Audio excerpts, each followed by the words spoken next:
제가 조그매졌는데요? 네, 좀 더 키워드릴까요? 아니 좋아요. 자, 건국을 어떻게 했나? 그리고 그 다음에 이 6.25 전쟁에 대해서 이야기하고, 그 다음에 이제 국가 간인데 그 통일에 대해서 다시 한번 이야기를 해줄 거야. 그러니까 잘 연결해서 들어. 자, 영적 세계란 무엇인가, 오늘 이승만에 대해서 할 건데, 선생님이 이야기 줬잖아. 하나님의 세계랑 마귀의 세계, 이 세상에는 하나님의 세계와 마귀의 세계가 있다. 근데 인간이 어느 편에 설 것이냐.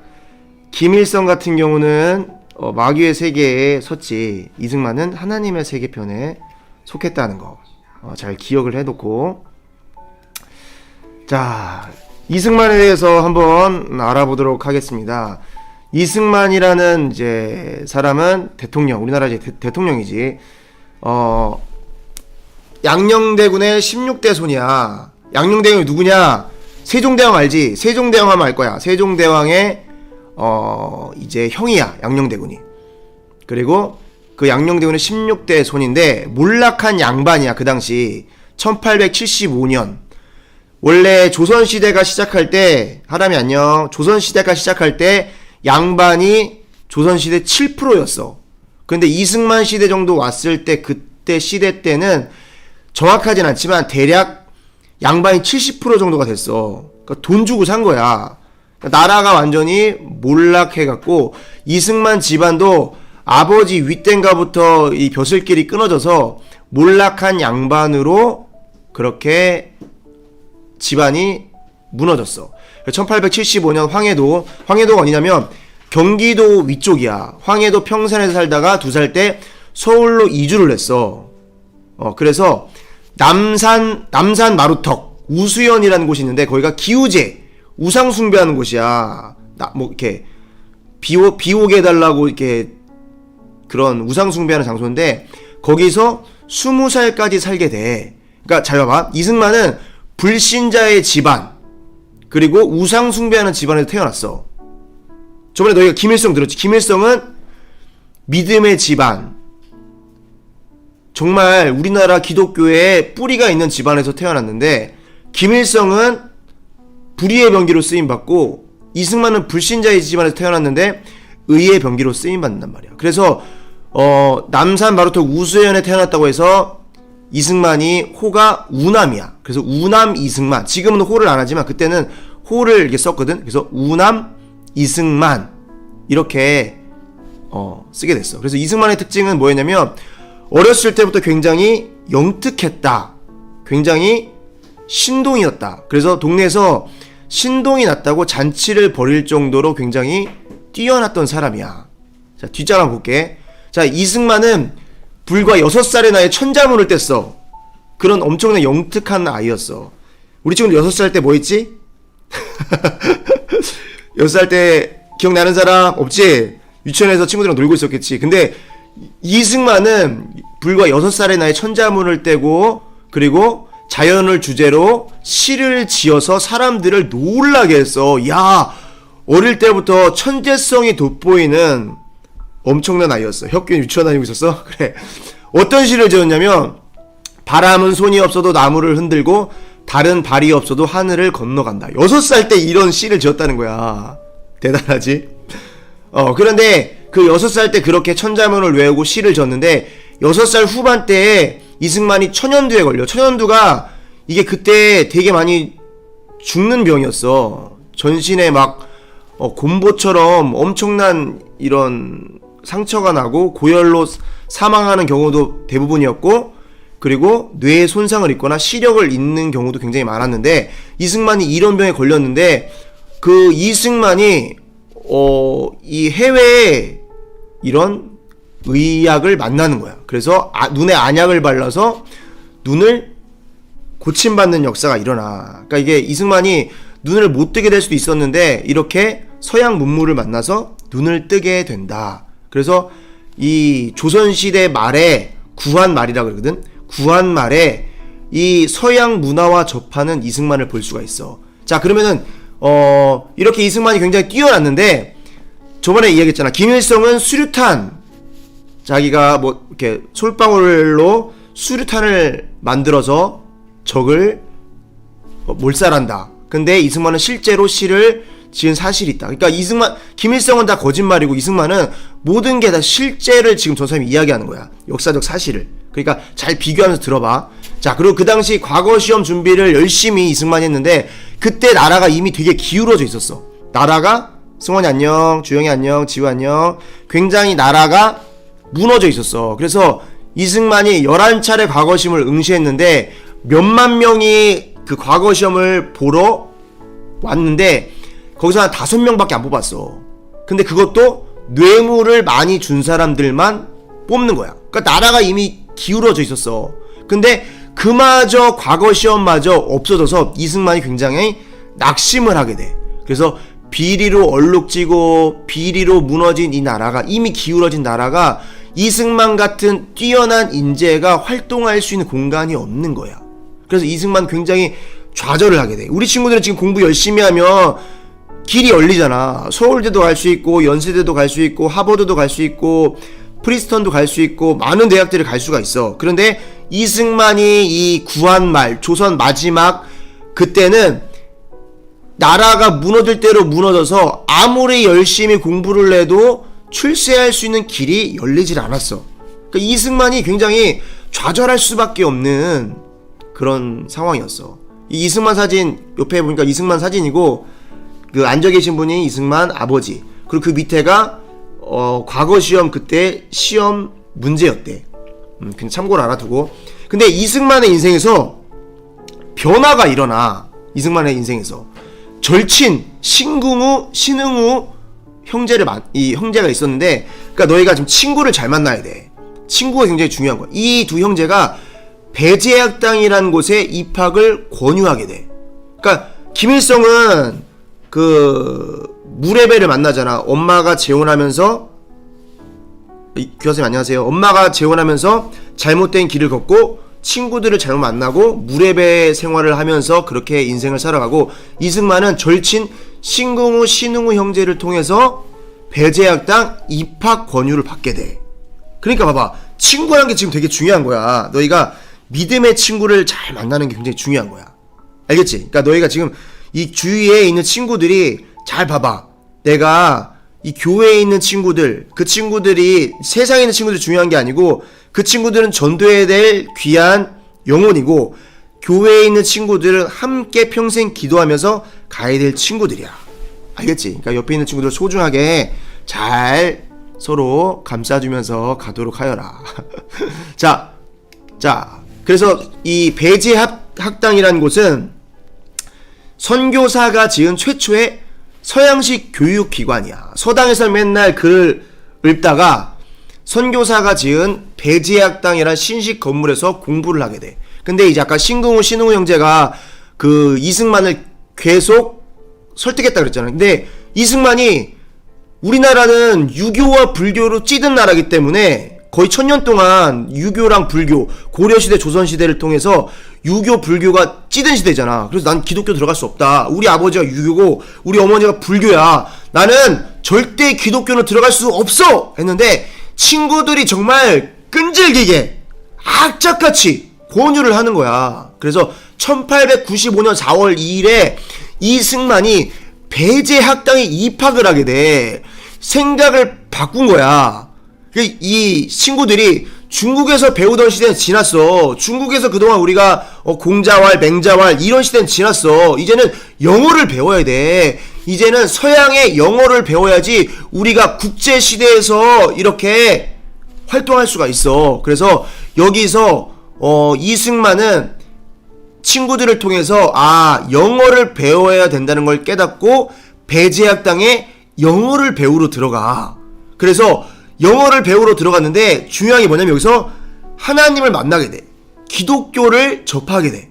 그래서 선택이란 게 되게 중요한 거야. 친구를 잘 만나서, 친구 따라 강남 간다 그러잖아. 얘들아 조이 안녕. 친구 따라 강남 간다 그러잖아. 그래서 이승만은 진짜 친구 따라 천국 가게 된 거야. 친구 따라 훌륭한 사람으로 하나님 앞에 발탁이 되는 거야. 그래서 우리나라가 그동안 중국을 의지하고 살았던 우리나라가 이제는 이 이승만의 생각이 열리면서 이젠 중국한테 배울 시대가 아니고 저 미국의 영어를 배워서 국제 무대에 나가야 된다는 생각이 어렴풋이 열리게 돼. 그래서 이승만이 이 돼지학당에 들어간 이 일은 이승만의 인생을 바꿔놓고, 또 하나 중요한 게 뭐냐면 대한민국의 앞길을 바꿔놓는 역사가 일어나. 이 이승만이라는 사람을 통해서 대한민국의 앞길을 바꿔놓으시려고 이승만을 쓰시는 거야. 하나님이 이승만을 시대 가운데 쓰시는 거야. 그러니까 너희도 지금 어떤 인물이 될지를 몰라. 이승만은 배제할 때 그렇게 억지로 들어갔지만 수석으로 졸업을 하게 돼. 그래서 이승만의 인생이 여기서부터 펼쳐지게 돼. 자, 이승만이 얼마나 영특했냐면 단 6개월 만에 영어를 마스터하게 돼. 그때는 영어 사전도 없고 학원도 없고 손짓 발짓으로 영어를 배우던 시대야. 근데 지금으로 말하면 너희가 학교에서 영어를 배우잖아. 중학교 1학년 만약에 우리 초이가 학교 가서 영어를 배워. 그런데 배우다가 6개월 만에 마스터라고 앞에 나가서 애들을 가르치는 거야. 그렇게 이승만이 6개월 만에 영어를 마스터해. 영어 사전도 없고 학원도 없고 손짓 발짓으로 영어를 배워서 선교사가 선교사가 책을 내밀면서 북 이러면은 우리나라는 치는 게 북인데 얘네는 책을 북이라고 하는구나. 이런 식으로 영어를 배우기 시작한 거야. 손짓 발짓으로 들어가면서 이해하면서 선교사가 하는 말을 못 알아들었지만 그렇게 책을 보고 북이라고 하는구나. 이런 식으로 해서 영어를 배워서 6개월을 마스터한 거야. 그러니까 얼마나 기억력이 좋아. 그래서 선교사들이 딱 봤을 때 이승만을 변화시키면 저 사람은 리더십도 있고 똑똑하고 그러니까 이승만을 변화시키면 조선이란 나라는 희망이 있다. 그래서 선교사들이 이승만을 변화시키려고 엄청나게 노력을 해. 그래서 이 이승만이 영어 하나를 배우러 갔는데 훗날에 이야기하는 게 영어 하나를 나는 배우러 갔는데 더 중요한 자유의 개념, 기독교 국가에서는 국민들을 법률에 의해 지배자의 횡포로부터 보호하는 거구나. 기독교 국가는 국민들을 보호해 주는구나. 이걸 배운 거야. 그러니까 이승만이 한날 학자로 끝날 인생이 엄청난 이 나라의 대통령으로, 전 세계가 기억하는 이 대한민국의 대통령으로 뛰어난 인물로 기억을 하게 되는 거야. 나중에 미국 대통령이 말하거든. 이승만의 이 연설을 인용을 하면서 이야기를 해. 연설할 때. 그러니까 얼마나 이 이승만이 똑똑했어. 그러니까 너희도 지금 무지하고 아무것도 아닌 것 같지만 하나님 안에서 잘 만들어져 가면 어떤 인물이 될지 몰라. 이승만도 20대 초반부터 이렇게 배우기 시작한 거야. 그러니까 지금도 늦지 않았어. 옛날에 흰돌산 수양관에서 그러잖아. 지금부터 공부하면 연대 갈 수 있고 서울대 갈 수 있고 저 하버드 갈 수 있다. 그 다음에 뭐 고1 때부터 공부하면 뭐 연대 갈 수 있다. 뭐 이런 얘기 하셨잖아. 그분이 누구였지? 그 동성애 강의하시는 분이. 창민이 안녕. 자, 그래서 당시 근데 왜 이승만이 이거를 영어를 배우러 갔는데 자유의 개념을 깨달았냐면 그때 조선시대 사회를 보면 알 수 있어. 철저한 신분 사회였어. 너희가 만약에 진짜 조선시대 태어났잖아.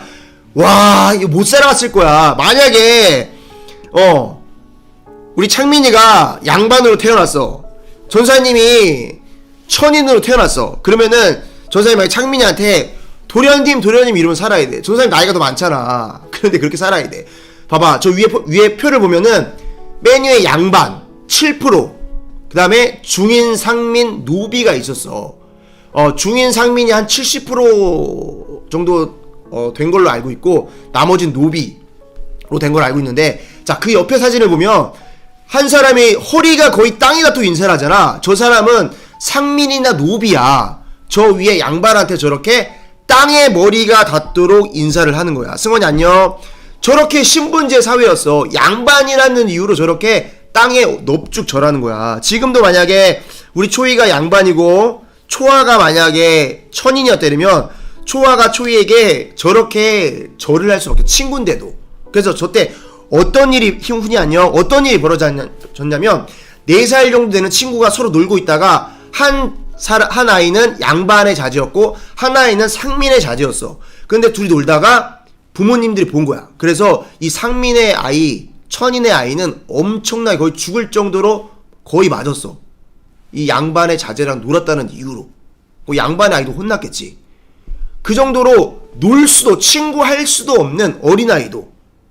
지금 우리 친구들도 이 중등부 안에 있지만 만약에 신분이 나눠져 있으면 놀 수가 없는 거야. 그리고 여자는 아예 노예 취급. 그리고 당시 여자의 이름이 섭섭이가 많았어. 아들을 낳아야 되는데 여자를 낳아서 이름을 섭섭이라고 진 거야. 얼마나. 야, 만약에 저기 리아 선생님이 그때 태어나셨으면 주섭섭 이렇게 되신 거예요. 진경 선생님 태어났으면 박섭섭 이렇게. 얼마나 황당해. 그래서 애를 낳아서 여자면 버리는 일도 비일비재했어. 그래서 옆에 보면 양밭은 갓을 쓰고 다녔고 백정, 천인 같은 경우는 패랭이를 쓰고 다녔어. 그래서 양반이 패랭이를 쓰는 게 딱 한 번 있는데 부모님이 돌아가실 때 나는 죄인입니다. 그래서 백정이 쓰는 패랭이를 쓰고 부모님 상을 치렀어. 나는 죄인입니다. 그만큼 천인이라는 사람들은 죄인, 쓸모없는 아무 그냥 물건 같은 사람들인 거야. 그래서 그런 일이 있었는데 기가 막힐 일이 벌어져. 이 보면은 밑에 위에 보면은 상민이랑 노비가 있잖아. 천인이 60대 정도 되는 노인분이 있었는데 상민이면은 바로 위 그 신분이잖아. 얼마 차이가 안 나. 근데 상민한테 그 상민은 몇 살이냐면 20대 후반인가 30대 초반 정도 됐었어. 그래서 60대 어른인 천인이 상민에게 자네 이 한마디를 했어. 그러니까 이 상민이 열이 받은 거야. 어떻게 했냐면 그 말이 열이 받아서 이 천인이 집에 돌아가서 잠을 자는데 집에 밤에 가서 이 천인의 그 어르신 60대는 어르신의 입을 찢어버렸어. 그리고 가족들이 다 자고 있는데 다 가족들이 입을 찢고 나와. 야, 말이 그렇지. 입을 찢는다고 생각해봐. 여기 뭐 칼 같은 걸로 입을 찢으면 얼마나 아프겠어. 입이 이만한데 입이 이만해지는 거야.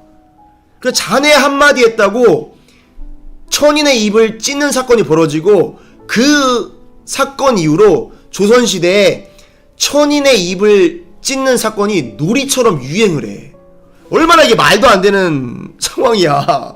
그러니까 조선시대는 사람이 살아갈 수 없는 사회인 거야. 만약 양반으로 태어났다 이러면 살만하지.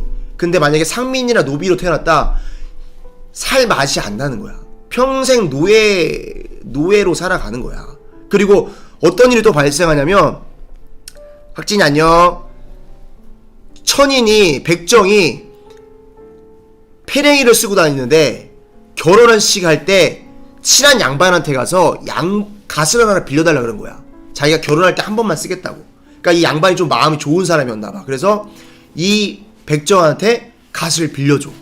그래서 결혼할 때 갓을 쓰고 결혼을 한 거야. 너무 좋으니까 결혼을 하는데 지나가던 양반이 본 거야.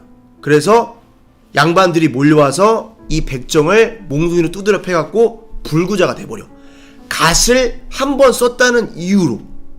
그리고 이 양반들이 분이 안 풀려서 그 주위에 있는 백정들의 집을 200채를 불태워버려서 집을 완전히 다 소실시켜버려. 오갈 데가 없는 사람들로 만들어버려. 이게 얼마나 예지 안녕. 얼마나 황당해. 그러니까 이 조선시대는 철저한 신분사회였어. 지금 우리 친구들이 만약에 태어났다면 양반으로 태어나지 않는 이상 힘든 삶을 살아야 되는 거야. 중인으로 태어나도 농사를 지어야 되지. 상민으로 태어나면 무거운 걸 짊어지고 맨날 뭘 팔러 다녀야 되지. 노비로 태어나면 사람 취급 못 받지. 그렇게 계급사회에서 세용 선생님 말대로 사람은 사람이 아닌 거야. 우리 예지도 만약에 그때 상민이나 노비로 태어났다면 사람은 사람이 아닌 거야. 중인으로 태어나면서 죽을 고생을 하는 거야. 그래서 이런 어려운 시대 가운데 이 이승만이 이 국민들의 백성들의 이 힘들고 어려운 마음들을 신문으로 대신해서 마음들을 풀어줘. 그래서 조선인 신분으로 최초로 이 이승만이 신문을 만들게 돼요. 그래서 그게 협성의 회보 처음 만든 신문이, 그리고 매일신문, 그 다음에 제국신문, 이렇게 신문을 3개를 발간을 해. 제일 먼저 만든 게 협성회, 그 다음에 매일신문, 제국신문이야. 재현아 맞아. 카스트 제도. 인도의 카스트 제도처럼 우리나라가 더 심한 거야. 카스트 제도보다 더 심한 나라가 우리 조선이었어. 야, 재현이 똑똑하다. 그리고 이승만이라는 이 우리 대통령이 기자라는 표현을 그때 처음 이 말을 사용했고, 그 기자라는 말이 지금 아직도 우리 이 사회 가운데 쓰이고 있어. 그래서 이 이승만 대통령이 얼마나 글을 잘 썼냐면 조선인들이 막 신금을 마음을 울리는 거야. 이 글을 읽으면 마음이 막 울리는 거야. 그래서 이 신문이 주간지였거든. 그치, 조선은 좋은 나라가 아니었어. 맞아. 조선은 보면 전사님 나중에 이야기해주겠지만 망할 수밖에 없는 나라야.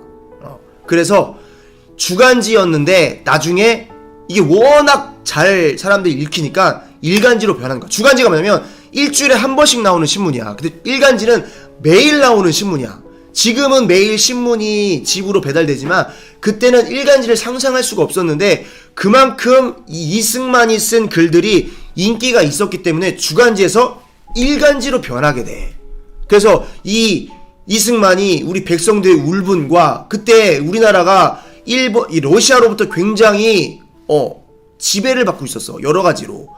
러시아가 틈틈이 우리나라를 이렇게 집어먹으려고 계속해서 틈틈이 호시탐탐 노리고 있었고, 우리나라 정부에도 이 관료들이 러시아 세력, 러시아를 등에 업고, 그러니까 매국노 세력, 매국노처럼 행동하는 사람들이지. 그런 사람도 있었는데 그런 사람들 정하는 민족주의적 신문, 나라를 대표하고 백성들을 대표하는 이런 신문으로 이렇게 이승만이 하게 돼. 그리고 신문을 통해서 최고의 문장가로 사람들에게 알려지게 돼. 그래서 이승만은 당시 무너진 나라를 자유와 독립을 위해 싸우는데 뭘로 싸우냐? 글로 싸우는 거야.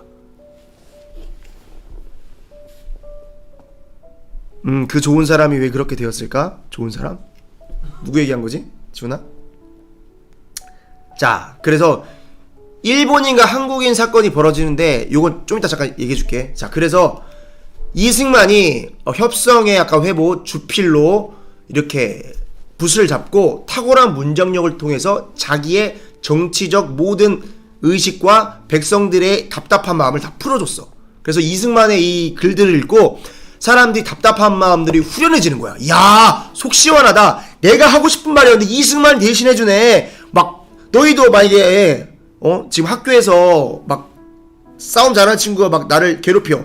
누가 대신 이야기를 해줘. 그럼 마음이 얼마나 시원하겠어. 그런 것처럼 그 탄압하던 나라, 못 살던 나라, 신분제 사회에서 이 이승만의 회보를 보고 너무나도 마음이 후련해지는 거야. 그런데 한쪽에서는 이러다 이승만 잡혀가는 거 아니야? 너무 강력하게 비판적인 논조로 이야기를 하니까 이승만이 잡혀가겠다. 그러니까 젊은 이 나이에 이승만이 아무것도 눈치 안 보고 다 신문에다가 기재를 하는 거야. 그러니까 인기도 굉장히 많았는데 걱정하는 사람도 많았어. 자, 그래서 이 이승만 이렇게 거침없이 쓰는데 그때 협성회 회보에 이제 그 아펜젤러 학장, 아까 그 배제학당의 이 원장님이라고 생각하면 돼. 그 학장이 굉장히 큰 부담이었어, 이 신문이. 왜냐면 정부가 늘 이렇게 정부를 자극하는 글들을 썼기 때문에 마음이 이 학장은 늘 불안한 거야. 그래서 이승만한테 승만리 내용 좀 살살 다뤄줘요. 학교가 난처해진다니까 이렇게 말에 나오잖아. 이렇게 늘 부탁을 했어. 근데 이승만은 배제학당은 너무 겁이 많아. 안 되겠다. 협성회라는 이제 협성회는 배제학당에서 독립한다는 의미에서 이제부터는 매일신문이라는 이 신문을 창간하자. 그래서 매일신문을 또 만들게 돼. 그러면서 이제 그렇게 만드니까 이 고종 황제랑 이 그때 러시아 이 세력들이 너무 난처해지는 거야. 자기들이 하는 일들이 다 이렇게 신문을 통해서 나타나고 이러니까 이 고종 황제랑 나라의 대신들을 눈치 보는 게 아니라 이승만이 쓴 글들을 통해서 모든 게 알려지니까 너무 꺼리게 되는 거야. 그래서 이승만은 협성회보, 매일신문, 제국신문이라는 세 개의 신문사를 창간하는 기염을 토하게 돼. 그래서 이승만이 굉장히 유명해지게 돼. 그래서 그때 황성신문이라는 것도 있었는데 이거는 한문들이 들어가 있는 이 신문이야. 그래서 굉장히 읽기가 어려웠어. 사람들이 이게 무슨 말이지? 한문이 너무 많으니까 못 읽겠는 거야. 못 읽겠으니까 일반인들이 알아들을 수 없었어. 근데 이승만의 글들은 한글로 집필이 되어서 평민들 남녀노소 누구나 쉽게 읽을 수 있었고 대중성이 있었어. 그래서 제국신문은 원문 한문이라 이게 아니 한글이라서 읽기가 너무 쉬워요. 그래서 남녀노소 누구나 다 대중성을 가지고 읽을 수 있는 신문이었어. 그래서 굉장한 인기가 많았던 이승만의 글이었어. 그래서 이 이승만의 이 신문이 굉장히 인기를 얻게 되는데, 자 이제 문제가 나갑니다. 긴장해. 문제가 나갑니다. 자 전사님이 지금 여태까지 한 것 중에 문제가 나가. 자 주관식입니다. 이승만이 창간한 세계의 신문사는 무엇일까요? 자 적어보세요. 자 문제가 나갑니다. 우리 친구들 긴장하라고 문제를 내는 거야. 주관식입니다. 이승만이 창간한 세계의 신문사는 무엇일까요? 제일 빨리 답한 친구 2명에게 선물을 주겠습니다. 자 이렇게 긴장감을 가지고 하려고 전사님이 문제를 내는 거야. 자 이승만이 창간한 세계의 신문사는 무엇일까요? 자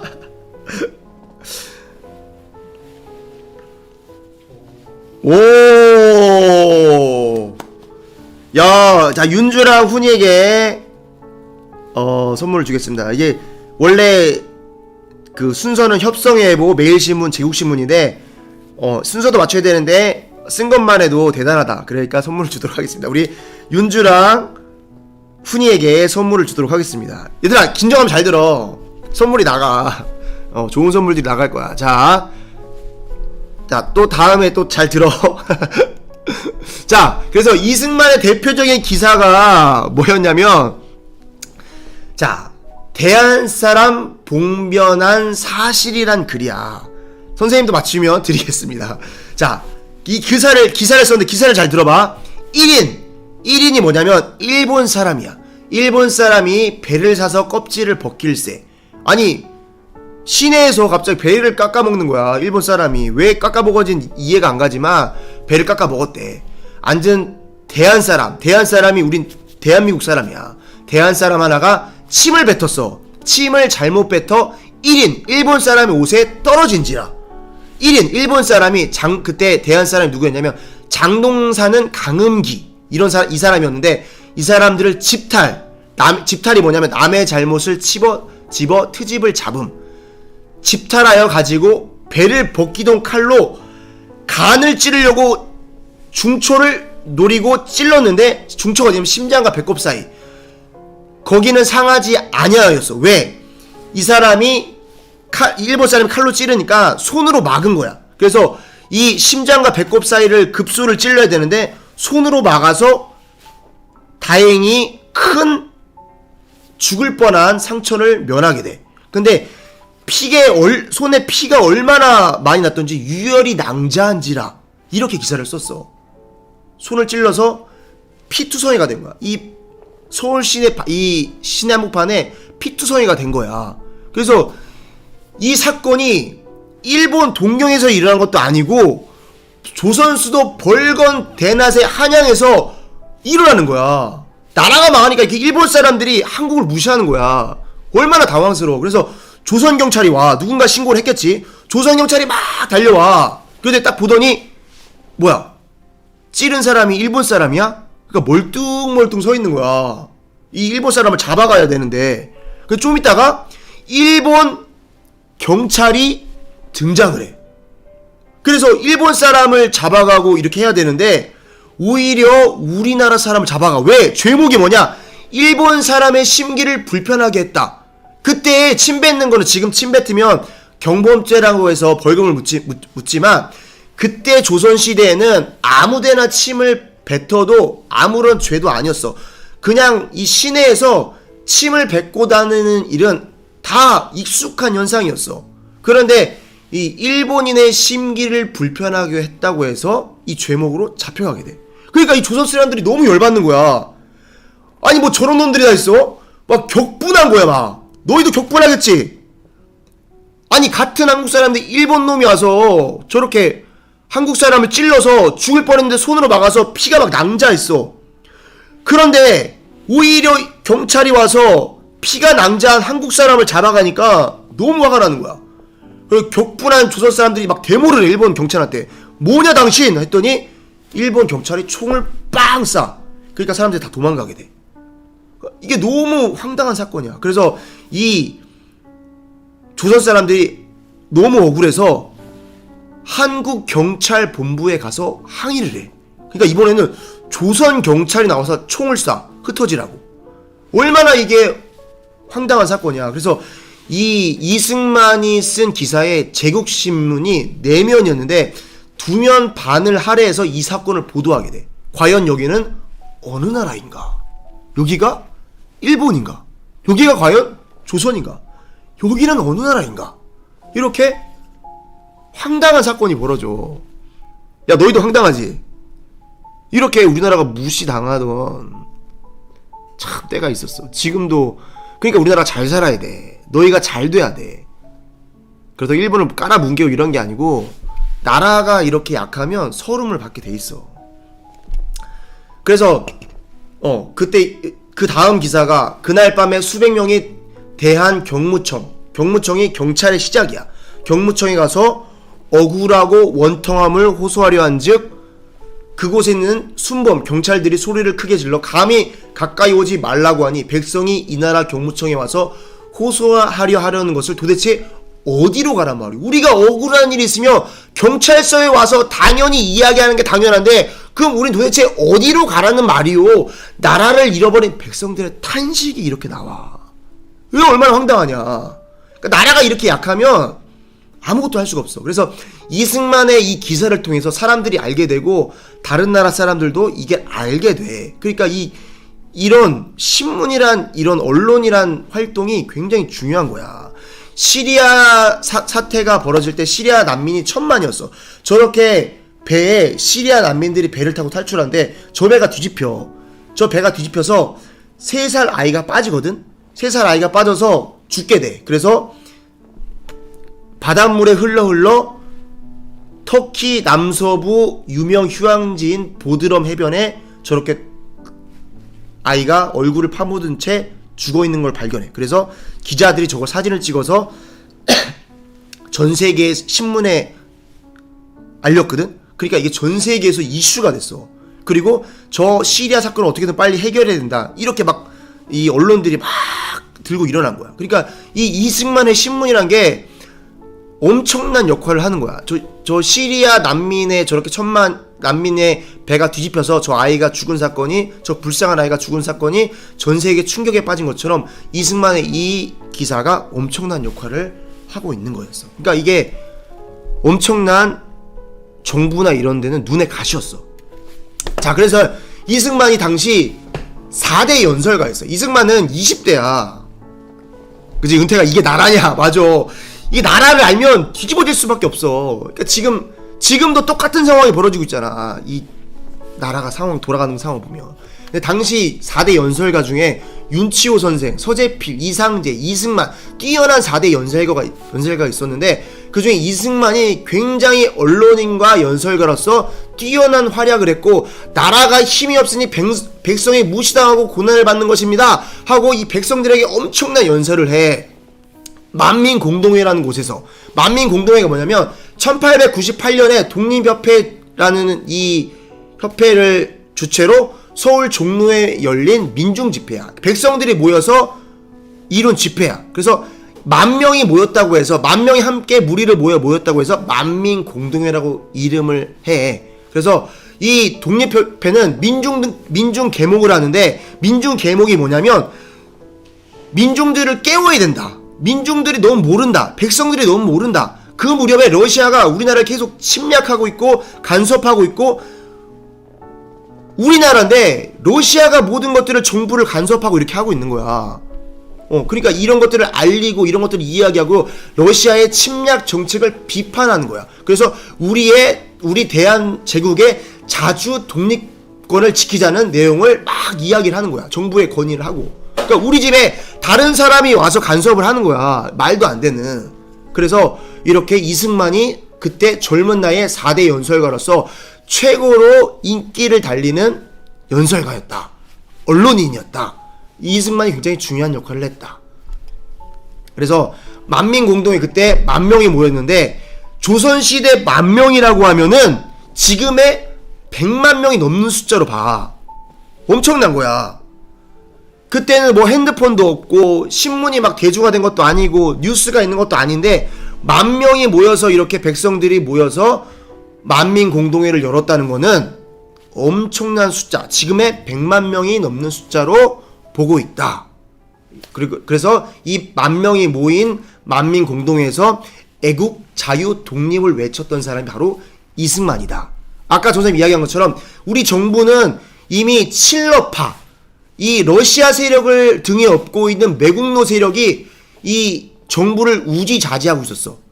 그 정부 세력이 이승만이 러시아를 비판하고 이렇게 하니까 정부 세력이 가만히 있질 않은 거야. 그래서 어떻게 했냐면 정부가 동원할 수 있는 세력이 뭐냐면 바로 보부상이었어. 보부상이 뭐냐면 그 무거운 짐을 지고 전국을 돌아다니면서 물건을 팔거나 비단이나 값비싼 물건을 들고 전국에 팔러 다니는 사람이었어. 그러니까 보부상이 두 가지야. 무거운 물건을 가지고 팔러 다니는 사람, 비단이나 값비싼 물건을 가지고 팔러 다니는 사람. 이 보부상들이 국가가 전쟁이 나거나 이러면 그 전시 상황 가운데 식량을 날라주거나 보급품을 날라주거나 전쟁 물품을 날라주거나 직접 싸우거나 이런 역할을 했어. 그래서 보부상은 국가가 전시 상황이나 비상사태에서 동원할 수 있는 물리적 세력을 말하는 거야. 뭔 말인지 알겠지? 조선님 설명 안 어렵지? 그래서 이 칠러파 정부가 만민공동회가 이승만을 중심으로 이렇게 계속해서 정부가 지금 잘못됐다, 이거를 개혁해야 된다, 계속 이야기를 하니까 눈에 가시가 돼서 언론을 통해서 이렇게 연설을 통해서 하니까 보부상들을 투입을 해. 자, 그럼 어떤 일이 벌어지냐면 만민공동회를 열어서 이승만이 연설을 하고 있는데 경운궁 대안문 앞에 보부상패가 집결을 해. 고종황제가 시킨 거야. 보부상패한테 너희가 만민공동회를 시위하는 것들을 습격을 해라.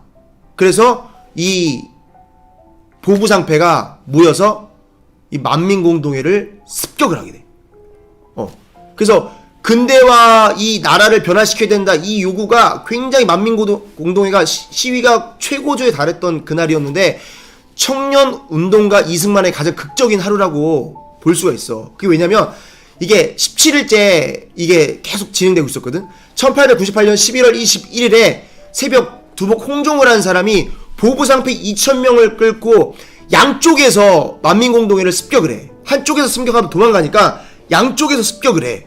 그래서 몽둥이로 무장한 이들이 이 만민공동회를 때려 부수려고 몰려들자 이승만은 두려워하지 않고 이렇게 부르짖어. 만민공동회 사기를 올리기 위해서. 여러분, 우리가 객지에서 많은 고생을 겪고 있어요. 풍찬노숙하고 있어요. 이게 옷을 탐하는 거예요? 우리가 옷을 얻으려고 해요? 밥을 더 달라는 거예요? 아니에요. 오직 나라를 위하고 동포를 사랑하는 거예요. 간신배가 동원한 부상패가 당도하였으니 죽더라도 나라를 위해 죽고 이 긴 세월에 이 죽는 것이, 이 나라를 위해 죽는 것이 큰 영광입니다. 이렇게 만민공동회를 오히려 힘을 북돋는 거야. 그러니까 그때 이 사건이 지금 어디냐면 지금의 정동교회 앞에서 벌어진 일이야. 그래서 무방비 상태의 군중은 보부상패에게 습격을 받아 현장에서 바로 3명이 즉사하고 부상자가 엄청나게 일어나. 그러니까 뭐 아비규환이 돼. 막 도망가는 사람, 싸우는 사람, 아비규환이 돼. 그래서 이승만이 막 격분을 해. 이승만이 굉장히 의협심이 강한 사람이었거든. 그래서 격분을 해서 이 진두지휘자 중에 과천 군수 기영수라는 사람이 있었는데 이 사람과 멱살을 잡고 맞짱을 뜨게 돼. 이 보부상이면 무거운 물건을 들고 다니고 힘이 세고 그 중에서 대장격이잖아. 그러면 기령수는 싸움도 잘하고 힘도 세고 굉장히 우락부락한 사람이었을 거야. 근데 이승만이 이 사람에게 덤비는 거야. 그러면서 막 자기 할 말을 다 하는 거야. 야, 너는 명색이 국록, 나라의 녹을 먹고 사는 신하인데 대한의 백성인데 어찌 만민 우리를 친단 말이냐. 나부터 죽여라 외치며 머리박치기로 발차기로 난투극을 벌여, 이 기령수라. 그래서 시위군중은 폭력 진압에 아까 말한 것처럼 아비규환으로 다 쫓겨 흩어지고 이승만이 포위를 당한 거야. 그럼 죽게 됐잖아. 거의 이거는 빠져나올 수가 없는 상황이야. 이승만은 죽을 수밖에 없는 상황이야. 맨 앞에 있었기 때문에 강단에서 이렇게 이렇게 연설하고 있었기 때문에 포위당해서 다 흩어지고 이승만은 죽을 수밖에 없는 상황이야. 그래서 어떤 소문이 퍼지냐면 이승만 죽었다. 소문이 쫙 퍼져. 신문들도 그날 이 소식을 보도를 해. 보부상패에 쫓긴 사람들이 배제학당에 몰려오고 이승만의 친구 김은권이라는 사람도 이승만이 기령수에 맞아 죽었으니 이 일을 어찌할꼬 똑똑한 친구가 죽었다. 나라의 미래인 친구가 죽었다. 땅을 치면서 막 통곡을 해. 왜냐면 보부상패한테 그렇게 둘러싸였으면 이건 거의 죽은 거야. 그 배제학당에 모인 사람들이 이승만이 기령수에 맞아 죽었다. 왜? 맨 앞에 앞장서서 싸우다가 사라졌기 때문에. 그래서 이 고종 황제가 수구파가 뭐냐면 변화를 원하지 않고 기존의 것을 고수하려는 집단. 왜냐면 자기에게 재산이 있고 자기에게 이익이 있으니까 수구파. 고종 황제를 따라가던 사람. 이 수구파는 이제 만민공동회가 해산된 것을 믿고 기습작전에 수고한 보부상패들에게 고깃국과 백반을 선물로 내려. 그래서 의기양양해져 보부상패가. 그래서 아침밥을 먹고 있는데 돌팔매질이 쏟아져. 소문을 듣고 이 분노한 시민들, 이 이승만을 막 죽였다. 그리고 막 우리 백성들이 이렇게 탄압했다. 몰려들어 반격을 개시. 그래서 이 막 거의 막 난장판이 벌어지니까 군중을 회유하러 그때 한성판윤 서울시장이란 사람이 이근용이라는 사람이 설득하러 나왔는데 문매를 피해서 도망치게 돼. 왜냐면 거기다 맞아 죽게 생겼으니까. 그래서 성난 시민들을 제재할 수가 없어서 그래서 막 난장판이 일어나. 집을 때려 부수고 학교 문은 닫고 막 난장판이 벌어지는데 여기서 많은 사람들이 죽게 돼. 근데 과연 이승만은 어떻게 됐을까? 시간 너무 빨리 간다. 자, 이승만을 때려 죽이자. 이제 이렇게 이승만이 포위를 당했잖아. 근데 이승만이 여기서 참 하나님을 경험하게 돼. 보이지 않는 손이 나를 지켜주었다. 보부상패 집단 폭행을 당한 이승만이 포위를 뚫고 배제학당 쪽으로 피신해서 목숨을 딱 구하니까 동료들이 이승만을 보자마자 너무 신기해서 얼굴을 만져보기까지. 이승만 너 진짜 살아있는 거냐? 너 진짜 실제냐? 이승만 닮은 사람 아니야? 왜? 보부상패 그렇게 포위당했는데 살아나올 수가 없거든. 이 어떤 역사가 일어나면 사도행전 12장에 베드로가 오기에서 탈출하잖아. 그런 것처럼 이 이승만이 여기서 탈출한 역사가 일어나. 선교사님들의 중보기도가 있었겠지. 그러니까 이승만이 하나님이 이승만에게 역사를 하시는데 이승만이 열심히 막 싸우는데 싸우다 보니까 보부상패랑 도저히 이게 주먹으로 발길질로 자기가 좀 잘하지만 이길 수가 없는 거야. 야 이거 안 되겠다. 도망치려고 이렇게 보다가 보부상들이 오는 반대 방향으로 몸을 딱 바꿔서 달려가려고 하는데 누가 이승만의 손을 꽉 잡는 거야. 뭐야? 근데 소리가 딱 들리는 거야. 이승만씨 그쪽으로 가면 당신 죽어요. 살려거든 반대편으로 뛰세요 이러는 거야. 네? 보부상패가 오는 길로 뛰라고요? 손목을 잡은 쪽으로 고개를 돌렸는데 아무도 없는 거야. 이승만이 너무 봉찌는 거야. 뭐지 이게? 그런데 왠지 그 말을 안 들으면 안 될 것 같은 거야. 그래서 이승만이 뭔가에 막 홀린 듯이 그 말을 딱 내가 따라가겠다. 그래서 당당하게 보부상 쪽으로 걸어가. 근데 마음이 얼마나 쿵쾅거렸겠어. 야 아무리 담이 큰 사람도 자기를 죽이는 사람들이 걸어오는데 당당하게 걸어갈 수가 없어. 근데 이승만이 당당하게 걸어가는 거야. 마음은 진짜 막 세 갈래 네 갈래 막 쾅쾅쾅 됐겠지. 근데 이승만이 당당히 걸어가니까 그 보부상들이 전국에서 모였잖아. 경상도에서 온 사람, 전라도에서 온 사람, 평안도에서 온 사람, 뭐 충청도에서 온 사람, 강원도에서 온 사람 있잖아. 같은 도끼리 있는 사람들은 웬만큼 알지만 다른 도에 있는 사람들은 모른단 말이야. 그러니까 이승만이 오니까 경상도 사람들은 저 놈이 전라도 놈인가? 평안도 사람들은 저 놈이 강원도 놈인가? 이렇게 다 다른데 도 사람인가 보다 하면서 다 비껴주는 거야. 이승만이 지나가니까 길을 다 비껴주는 거야. 그 이승만이 너무나도 유유하게 그 죽음의 위기 속에서 빠져나와.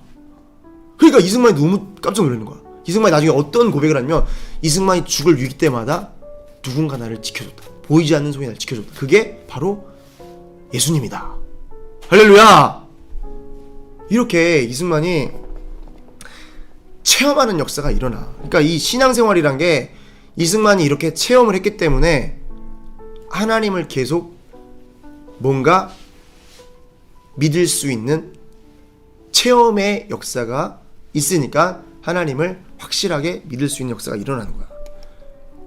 그래서 핸드폰 올라오잖아. 당신은 핸드폰이 있었으면 이승만 얼굴을 다 알았을 거야. 지금처럼 사진을 다 뿌리면. 근데 그때는 핸드폰도 없었기 때문에 전혀 이승만의 얼굴을 알 길이 없었고 이승만을 이렇게 살아나올 수 있었던 거야. 자, 문제 나갑니다. 자, 긴장해. 문제 나갑니다. 자, 이번에도 주관식 같은데. 자, 긴장하고. 자, 이승만을 구해준 사건은 성경 어디에 누구와 비슷하다 했나요? 어디?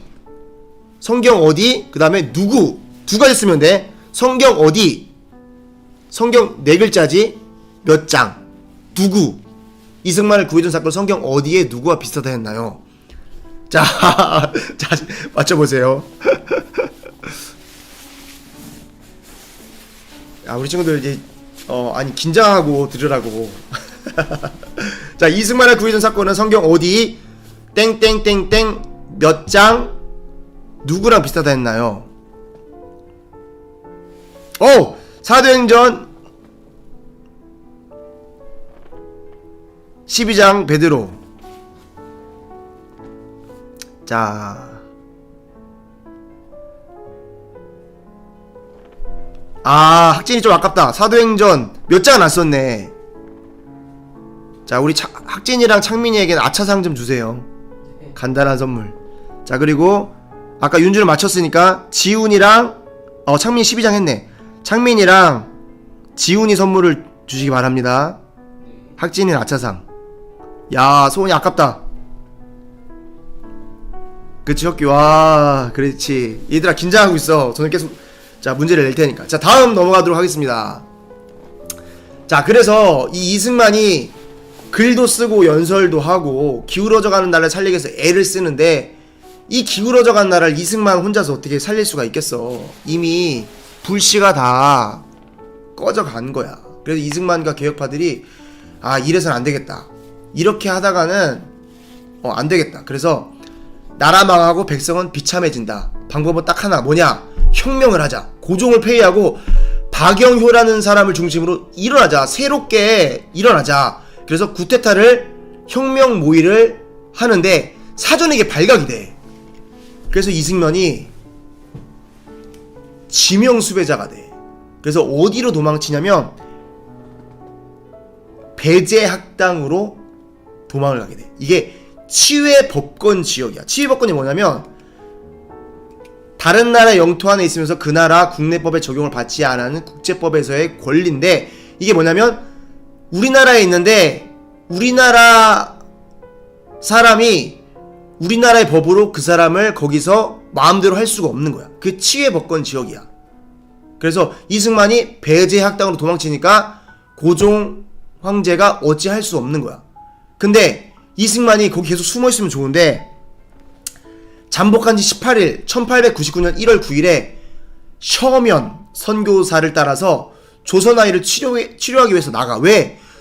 이 선교사가 조선아이를 치료하면 나을 수 있어. 별거 아닌 병인데 그 나라 그때 우리나라 이 의술이 별 발전이 안 해서 어떻게 이 조그만 질병으로 죽어가는 거야. 그래서 이 선교사가 가서 고쳐주려고 하는데 통역할 사람이 없어서 이승만이 통역을 자처해. 근데 이승만 잡히면 죽잖아. 그래서 변장을 하고 이승만이 나가는데 순경에게 체포가 돼. 그래서 이승만이 잡혀가게 돼. 그러니까 선교사들이 난리가 난 거야. 자기를 선교사들을 도와주려고 체포되니까 선교사들이 온갖 방법을 다 강구해서 이승만을 풀어주려고 해. 그러니까 선교사들이 이승만을 풀어줄 수 있었어. 왜냐면 고종 황제와 또 각별한 사이였거든, 선교사들이. 근데 이승만이 자존심이 문제였어. 나는 조선의 독립을 외치는 사람인데 외국 사람의 도움을 받지 않겠다. 나는 글도 하고 연설도 하는 사람인데 내가 이야기하면 얼마든지 많은 사람 도와줄 수 있다. 이래서 자기 자존심으로 외국 사람들의 선교사들의 도움을 받지 않아. 그래서 이 이승만이 감옥에 갇히게 돼. 그래서 감옥에 갇히는데 이승만이 탈옥을 결심하거든. 그래서 권총 2자루, 권총 6혈포라는 권총을 친구에게 요청을 해. 그때 주시경 선생, 너희 알지? 한글 연구한 신분. 그래서 이 친구에게 배제학당에 그때 이승만 대통령이랑 절친이었는데 권총 2자루를 요청을 해. 그래서 이 이승만 대통령이 이 6혈포라는 총으로 그 감옥에 그 저기 누구라고 하냐, 뭐지? 감옥에 그 관리하는 사람 누구죠? 간수를 이 총으로 쏘고 탈출을 해. 근데 주시경이랑 뭐라고 이야기를 하냐면, 내가 탈출하면 사람들을 모아서 나를 구해달라, 내 뒤를 봐달라. 사람들이 막 엄청 많으면 이 간수들이 경찰들이 잡으러 갔다가 너무 많으니까 도망갈 거 아니야. 그렇게 얘기를 다 하고 탈옥을 하는데 3명이서 탈옥을 해. 근데 가다가 시내에서 잡혀버려. 한 명은 도망가고 이 이승만과 또 한 명은 잡혀서 다시 감옥으로 들어오게 돼. 고종학도가 진노를 해. 야, 네가 감히 반란으로 저렇게 감옥에 갇혔는데, 네가 대역죄인인데 감히 대역죄인 주제에 탈옥을 해? 사형을 딱 언도를 해버려. 그래서 이승만이 그때 한성감옥이라는 곳, 대역죄인만 갇히는 곳에 23살에 갇히게 돼. 근데 여기서 하나님이 일하시는 엄청난 역사가 일어나. 한성감옥이란 그때 정치범 수용소 같은 곳이야, 북한에. 저번에 이야기한 것처럼 한성감옥은 사람이 일주일만 지내면 거의 다 망가져. 왜냐면 밥을 할 때 밥 반, 모래 반, 그리고 나무 껍질 이런 걸 해서 밥을 해. 그러니까 밥을 먹으면 위가 다, 밥이랑 밥 반, 모래 반이니까 위가 다 망가져. 그리고 씹으면서 이가 다 흔들려. 이가 망가지고 위가 망가지는 거야. 그래서 이 한성 감옥에 있는 사람들은 오래 살지를 못해. 몸도 망가지고. 그러니까 그만큼 이 굉장히 강력 범죄한 사람들만 가두는 곳이었어.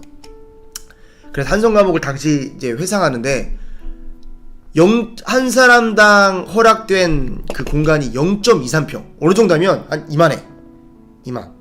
이만한 공간에서 엉덩이랑 발만 딱 바닥에 대고 이렇게 앉아있는 꼴이야. 이렇게. 그러니까 얼마나 힘들겠어. 무게 10kg의 칼을 차고, 좀 이따 칼 보여줄게. 밑에 옆에 저게 이승만 대통령이거든. 손은 수갑을 차고, 발은 족쇄를 차고, 목에는 칼을 차고 있고, 다리는 뻗을 수 없고, 온몸이 꽁꽁 묶인 채로 하루 종일 있게. 얼마나 쥐가 나고 얼마나 저리겠어, 온몸이. 그냥 앉아있는 것도 힘든데. 그러면서 온갖 벌레들이 피를 빨아먹는 거야. 바퀴벌레, 이, 모기, 진드기, 벼룩, 파리. 이게 온몸에 막 피를 빨아먹고, 막 모기, 바퀴벌레, 막 진드기들이 막 쭉쭉 피를 빨아먹으니까, 김영섭이라는 이 죄수가 회고록을 냈는데 뭐라고 했냐면, 벌레들 때문에 하얗던 옷이 이틀만 지나면 빨갛게 된다. 온몸이 피투성이로 되니까. 그만큼 고통스러웠다. 저 감옥에 온통 저렇게 죄수들이 이 하얗던 옷이 저렇게 빨갛게 변하는 곳이 바로 한성감옥이었다. 도저히 사람이 견딜래야 견딜 수 없는 곳이었다. 근데 그 정도면 차라리 괜찮지. 이승만이 밤마다 끌고 와서 고문을 했어. 빨개 벗겨서 저렇게 옆에 있는 것처럼 거꾸로 매달아서 콧구멍에 고춧가루를 뿌리고 주전자로 물을 붓고, 쇠붙이로 빨갛게 달궈서 몸을 지지고, 다리 사이에 장대를 넣어서 주리를 틀어서 뼈를 부숴버리고. 그리고 너 명필이라며 저 옆에 한 분 저 글씨 있지? 저게 이승만 대통령이 쓴 글씨야. 굉장히 명필이었어. 저게 지금 1억, 하여튼 되게 비싸게 팔렸다 그러던데, 10몇 억인가? 하여튼 뭐 그렇게 팔렸는데, 너 명필이라며 손 내밀어봐. 손의 뼈를 망치로 다 내리쳐 부숴버려. 이때 손가락이 다 박살나서 젓가락질, 숟가락질을 못하게 되고, 다시 수저만 사용, 젓가락질 말고 수저만 사용하는데 5년이 걸리고 밥을 핥아먹게 돼. 그리고 서예 실력을 회복하는 데는 39년이나 걸려. 그러니까 이승만 이렇게 늘 밤마다 고통받는데 얼마나 힘들겠어. 그리고 이승만 나와 죽을 날만 기다리는 사형수 신세인 거야. 이렇게 비참한 신세가 돼버렸어. 그러니까 한성감옥에서 고문당하는 꿈을 23살에 당한 일인데, 이승만 대통령 77세까지 그런 꿈을 꿨다는 거야. 고문당하는 악몽을. 얼마나 고통스러웠으면.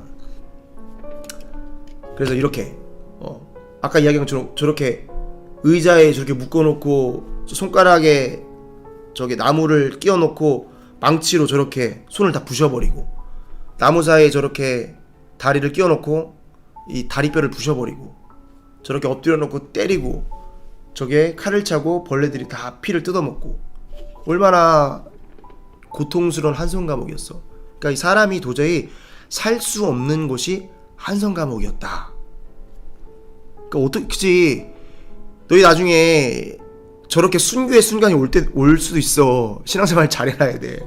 알겠지? 자, 그래서 당시 동료들이, 이제 당시 상황이, 함께 혁명을 꿈꾸었던 동료들이 한 사람씩 형장의 이슬로 사라져. 한 사람씩 죽어나가는 거야.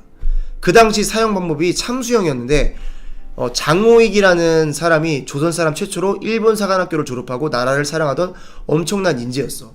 멸망하던 나라를 구해보려고 하다가 정치범이 되어서 사형을 당하게 돼. 근데 당시 어떻게 사형을 하냐면, 당시 저 망나니 칼을 든 사람들이 목을 치는 참수형을 하는데, 참수형이 굉장히 잔인한 거야. 그냥 TV에서 보면 참수형 한 번에 목을 베고 끝나지만, 조선의 그 당시에는 잘 되는 칼이 없어서, 그리고 칼이 그렇게 잘 들질 않아. 사람 목이 잘 베어지지 않아. 그래서 장호익이라는 사람을 이 망나니가 옆에서 칼을 한번 팍 치니까 한 3분의 1 정도가 잘라진 거야. 그럼 피가 팍 뿜어져 나와. 그러니까 목이 잘라지지 않고 목숨 붙어 있는 거지. 얼마나 무섭겠어. 그래서 옆에 있는 사람이 장호익이라는 사람의 머리를 이렇게 들어줘. 그럼 그 목이 조금 잘린 부분이 들려지잖아. 그러면은 망나니가 그 벌려진 부분을 다시 한번 칼로 팍 쳐. 그럼 반 정도 잘리겠지. 근데 이 장호익이라는 사람이 나라를 얼마나 사랑했냐면, 칼이 계속 잘려 들어가는데도 대한제국 만세를 외치면서 죽어가는 거야. 그래서 계속 목은 벌리고 있고 칼은 계속 치고 있는 거야. 그래서 5-6번을 쳐서 망나니가 참수형을 진행을 했어. 감옥에 있던 이승만이 이 소리를 들었어. 그래서 무슨 생각을 했냐면, 저 애국자, 저렇게 나라를 사랑하는 사람의 애국자의 목을 함부로 치는 나라가 과연 이 나라가 어찌 될 것인가. 나라가 걱정돼요. 죽을까봐 걱정이 아니라 나라가 걱정이 되는 거야. 나라가 너무 걱정이 되는 거야. 나라가 썩을 대로 썩고 무너질 대로 무너지고 부패할 대로 부패한 이 나라가. 그래서 또 이승만의 절친도 끌려가서 참수형을 당하게 되는데, 똑같이 저렇게 장호익이랑 죽는 거야. 근데 이 사람은 유언 같은 말을 던지는데 이승만 하면서 죽는 거야.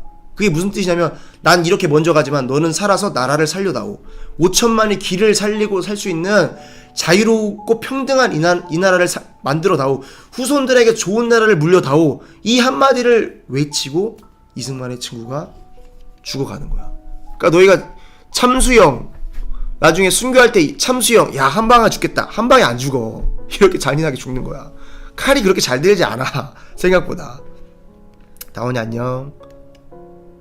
근데 이승만이 이렇게 다 죽어나가잖아. 이승만도 언제 죽을지 몰라. 근데 이승만이 변화가 일어나.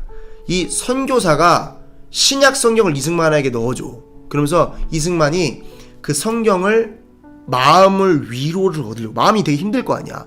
마음의 위로를 얻으려고 성경을 매일매일 들여다보게 돼. 그러니까 히브리서 4장 12절의 말씀처럼 하나님의 말씀은 살았고 운동력이 있어서 좌우의 날쌘 어떠한 검보다 예리하여 혼과 영과 및 관절과 골수를 찔러 쪼개기까지 하며 또 마음의 생각과 뜻을 감찰하시나니, 이 하나님의 말씀이 일을 하는 거야.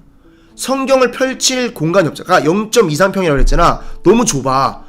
이 옆구리에 조그만 공간이 있었대. 벽이랑 사이에. 그래서 그 옆구리에 성경을 펼치고 거기에서 성경을 본 거야. 그래도 그냥 볼 수가 없으니까, 목에 칼을 차고 있으니까 목을 이렇게 억지로 빼고 째려보면서 성경을 보는 거야. 그래서 한자 한자 읽어가는 거야. 그리고 옆에 사람한테 좀 넘겨줘.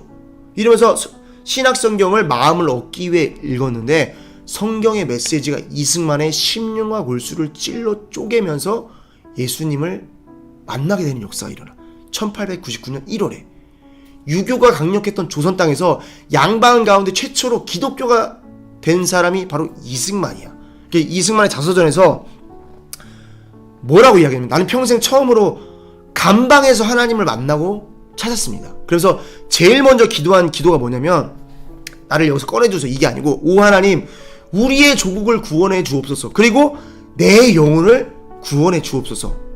감옥에서 기독교인이 되고 이승만의 생명을 살리기 위해서 감옥 밖에서 선교사들이랑 사람들이 맹렬하게 이승만을 살려달라고 구명운동을 펼치게 돼. 그 이승만은 안에서 이렇게 예수님을 만나고 고백하는 역사가 일어나. 그래서 일본 그때 이승만이 감옥에 갇혀있을 때 어떤 일들이 벌어지냐면 일본인들이 명성황후를 시해 죽여. 그러니까 황제가 두려워서 러시아에 숨어 들어가는데 이게 악원파천이라 그래. 굉장히 우리나라에 정말 창피한 사건이지. 고종황제가 러시아로 숨어 들어가고 그때 선교사들이 고종황제의 생명을 보존해 주려고 고종황제의 수라상에 선교사들이 독이 있나 먼저 맛을 보고 고종황제가 잘 때 죽일까봐 시해할까봐 불침번을 서줘. 그러니까 이 고종황제에게는 선교사들이 굉장한 은인이야. 그러니까 이 선교사들이 고종황제에게 계속 간청하고 수많은 사람들이 간청하니까 무기징역, 사형수였던 사람이 무기징역으로 바뀌고 그 다음에 징역 10년 그리고 5년 7개월 만에 살아서 이승만이 사형수에서 언제 죽을 줄 모르는 이 입장에서 감옥문을 나오게 되는 역사가 일어나. 죽었던 목숨이 살아서 돌아오는 하나님이 일하시는 역사가 일어나. 할렐루야. 너무 길어지는데. 얘들아 어렵냐? 잘 알겠지? 이 시간이 계속 가네. 조금만 더 할게요. 자, 문제 나갑니다. 문제. 자, 긴장하세요. 문제. 자, 문제 나갑니다. 문제. 자, 객관식이야. 객관식. 이승만은 무엇을 보며 예수님을 만났나요? 자, 객관식이야. 자, 올라갑니다. 1번 성경 전체를 보고 예수님 만났다.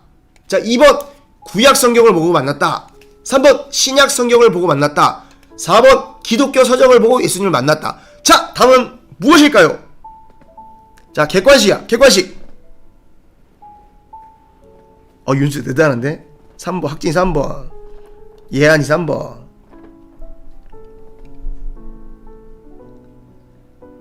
우리 학진이 아트상 안 줘도 되겠네요. 네, 알겠습니다. 학진이랑 예한이 선물 주면 되겠습니다. 유빈이 아깝다. 3등이네.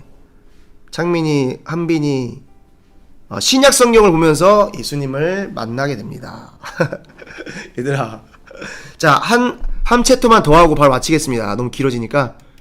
자, 그래서 이승만이 종신형, 무기징역에서 다시 10년형이 되면서 이승만에게는 자유로운 시간이 주어지게 되고 교도관들이 이승만의 인격에 같이 있다 보니까 이승만의 인격에 감격이 돼. 그래서 이승만이 매일 10시간에서 15시간 우리 친구들 지금 공부하기도 힘든데 이승만이 10시간에서 15시간 책을 읽는 시간이 주어지게 되고, 그리고 이 선교사들도 아까 이야기한 것처럼 조선을 복음하려면 이승만을 변화시켜라. 그래서 이승만이 있는 한성 감옥에다가 한국어, 영어, 중국어로 된 온갖 책을 감옥에 넣어주게 돼.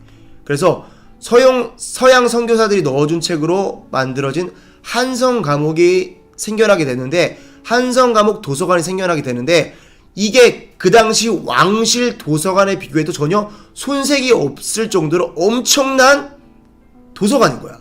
감옥 안에 도서관이 어딨어. 그 당시에 말도 안 되는 사건이 벌어지는 거야. 하나님이 이렇게 이승만을 만드시는 거야. 옥중 도서관이 대한민국 앞길에 초석을 놓는 일이 일어나. 이승만을 만드는 일이 일어나. 이승만을 통해서 엄청난 일들을 하려고 하나님이 이렇게 일을 하시는 거예요. 그래서 옥중 도서관 1902년 12월경 한성 감옥 안에 세워진 도서관으로 무려 523권의 책이 갖춰져 있어요. 전 세계의 모든 책들이 한성 감옥 안으로 몰려들게 되는 거야. 선교사들을 통해서. 자, 오늘은 여기까지 하겠습니다. 이거 굉장히 길어질 것 같은데. 얘들아, 오늘 들었어? 어려웠냐? 되게